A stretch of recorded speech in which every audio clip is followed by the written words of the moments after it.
Doctor Mohammad Yunus সাহেব যদি পুরো দেশকেই বিশেষ কোনো শক্তির কাছে যারা দিয়ে দিতে চান, সেক্ষেত্রে রুখবার কে আছে, বাধা দেওয়ার কে আছে?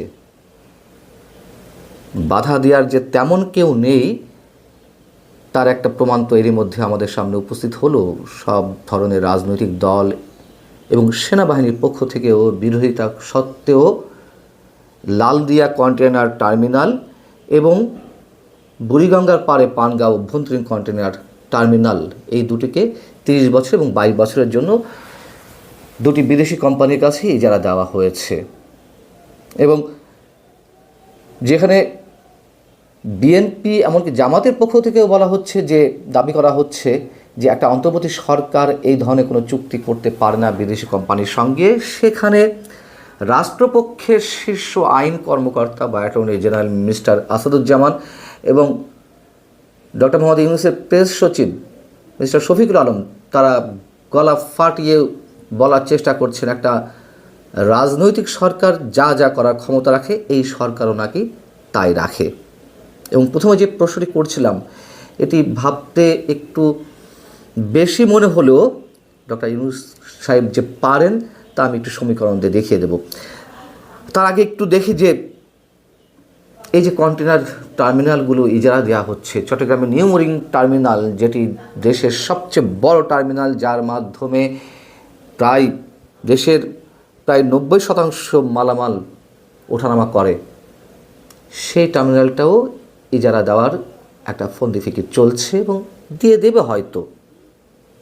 শেষমেশ কী হয় আমরা জানি না। যাই হোক, তো যেখানে চট্টগ্রামের নিউ মোরিং টার্মিনাল, এটি আমাদেরই একটি কোম্পানি, দেশীয় একটি কোম্পানি, যথেষ্ট সফলতার সঙ্গে 17 বছর ধরে পরিচালনা করেছে এবং নির্ধারিত সক্ষমতার চেয়েও বেশি কন্টেনার হ্যান্ডেল করেছে, 1000 কোটি টাকার বেশি রাজস্ব আয় করেছে, সরকারকে দিয়েছে। সেখানে এমন একটি লাভজনক প্রতিষ্ঠান চট্টগ্রাম নিউ মোরিং টার্মিনাল, সেটিও কেন বিদেশিদের হাতে তুলে দেওয়ার একটা ষড়যন্ত্র চলছে? আমাদের আপত্তিটা কোথায়? কেন বিভিন্ন রাজনৈতিক দল বিরোধিতা করছে? লালদিয়া কন্টেনার টার্মিনাল, যে সুইজারল্যান্ড ভিত্তিক, ডেনমার্ক ভিত্তিক একটি শিপিং ও লজিস্টিক প্রতিষ্ঠান এপি মোলার মার্স্ক এপিএম এর হাতে তুলে দেওয়া হলো 17 নভেম্বর, এবং একই সঙ্গে আরেকটিও সুইজারল্যান্ড ভিত্তিক একটি প্রতিষ্ঠান হাতে তুলে দেওয়া হয়েছে। সব তথ্য সরকার প্রকাশ করছে না। কেন প্রকাশ করছে না? বলা হচ্ছে non disclosure agreement. Non disclosure agreement হতেই পারে সরকারের সঙ্গে বেসরকারি বিনিয়োগকারী প্রতিষ্ঠানের সঙ্গে, হতেই পারে সব ধারা উপধারা যে প্রকাশ করতেই হবে এমন কোনো কথা নেই। যুক্তি তর্কের খাতিরে যে ধরেও নেই, কিন্তু কিছু বিষয় তো অবশ্যই জনগণের জানার অধিকার রয়েছে।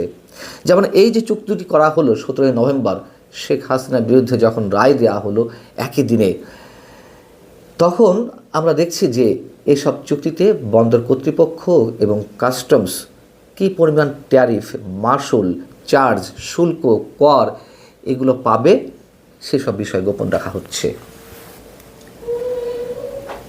এবং আপত্তিগুলোর মধ্যে যেগুলো জোরে সোরে উচ্চারিত হচ্ছে, যে নির্বাচনের ঠিক আগে তাড়াহুড়া করে অন্তর্বর্তী সরকার দীর্ঘমেয়াদী এরকম একটি বড় কৌশলগত সিদ্ধান্ত কেন নিতে গেল?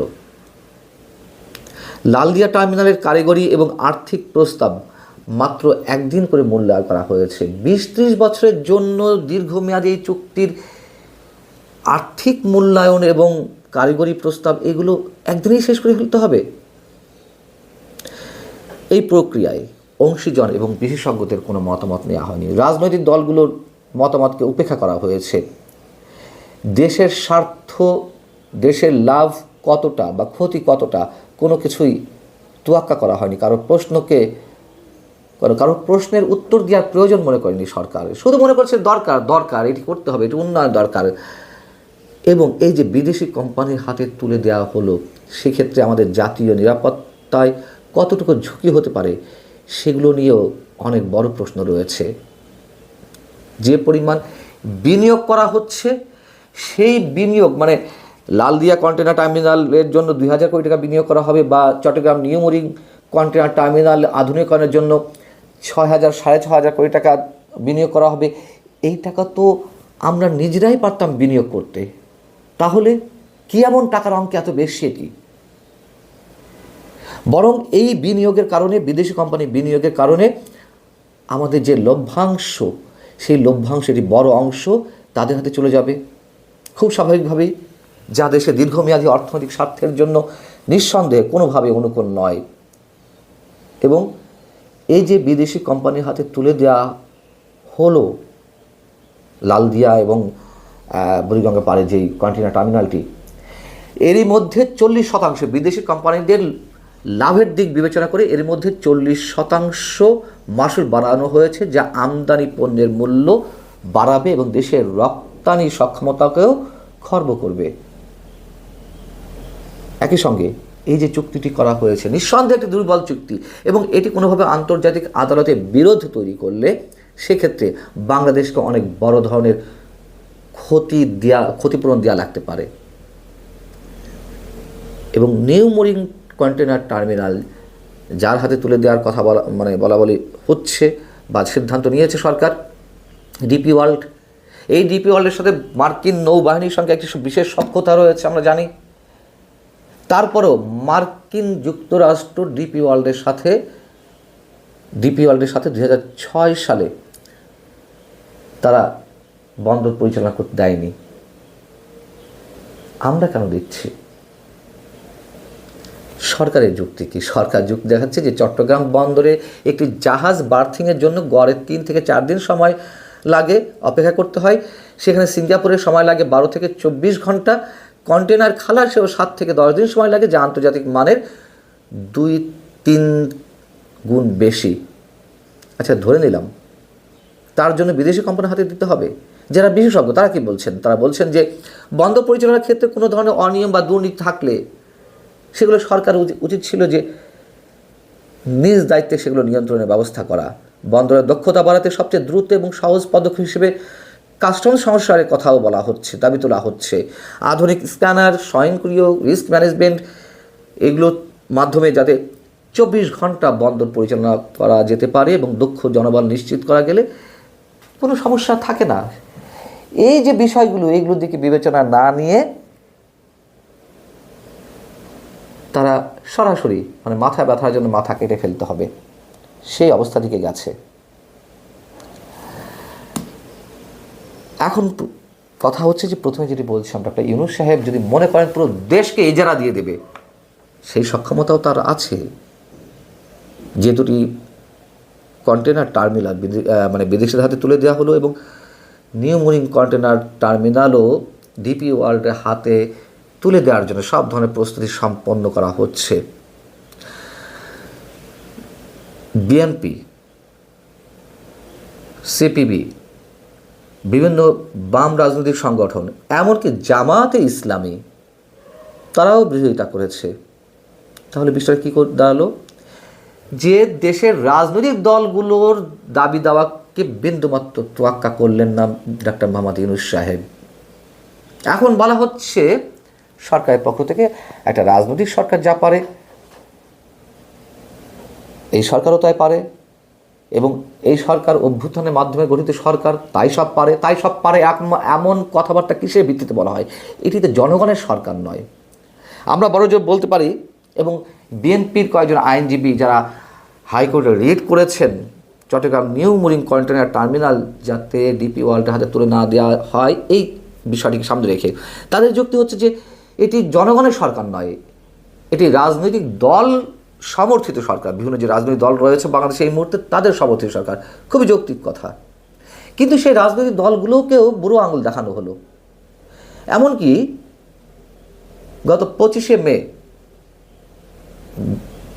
বিডিআর হত্যাকাণ্ড দিবসে সেনাপ্রধান জেনারেল ওয়াকারুজ্জামান স্পষ্টভাবে বললেন যে নো ব্লাডি করিডোর, এবং দেশের বন্দরগুলো বিদেশি কোম্পানিগুলোর হাতে বা তাদেরকে পরিচালনার দায়িত্ব দেওয়া হবে কিনা সেই সিদ্ধান্ত নেবে নির্বাচিত সরকার। কোনো অনির্বাচিত সরকার এই ধরনের সিদ্ধান্ত নিতে পারে না।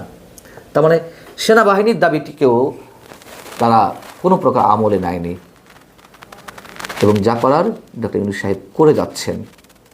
তাহলে আমি যদি এই প্রশ্নটি তুলি যে পুরো দেশকেই তিনি ইজারা দিয়ে দিতে পারেন, খুব ভুল কিছু বলা হবে? এবং সবশেষে আরেকটি কথা বলতে চাই, বিএনপি সহ বিভিন্ন রাজনৈতিক দল দাবি তুলেছে ঠিকই, এবং বিএনপি তো নিঃসন্দেহে অনেক বড় রাজনৈতিক দল। তাদের যে বিরোধিতা, তাদের যে আপত্তি, সেটিও আমরা কিন্তু খুব শক্তভাবে দেখিনি। লালদিয়া কন্টেনার টার্মিনাল সহ আরও যেটি ইজারা দেওয়া হলো, তার কদিন পরে এসে তারেক রহমান সাহেব তিনি তার ফেসবুকে একটি স্ট্যাটাস দিলেন আপত্তি জানিয়ে। কেন শক্ত বিরোধিতা করা হয়নি? কেন হাইকোর্ট পর্যন্ত যেতে হলো? আমরা জানি না হাইকোর্টের রায় কী আসবে। যদি একবার সরকারের পক্ষে চলে যায় তাহলে তার কিছু করার থাকবে না, আমি যুক্তির খাতিরে বলছি। তাহলে মেয়ে কণ্ঠে এই আপত্তির কারণ কি? তাহলে কি সবাই ক্ষমতার জন্য, সবাই বিশেষ সুযোগ সুবিধার জন্য কোনো রকমের ফর্মালিটিস মেনটেন করে মানে ফর্মাল কথাবার্তা বলতে হয়, তাই আপত্তি? জানি না আমরা। অবশ্যই এখানে বিএনপি একটি মুখ্য ভূমিকা নেওয়া উচিত ছিল। নিউমোরিং তো পরের কথা, লাল দিয়া কেন দেওয়া হলো?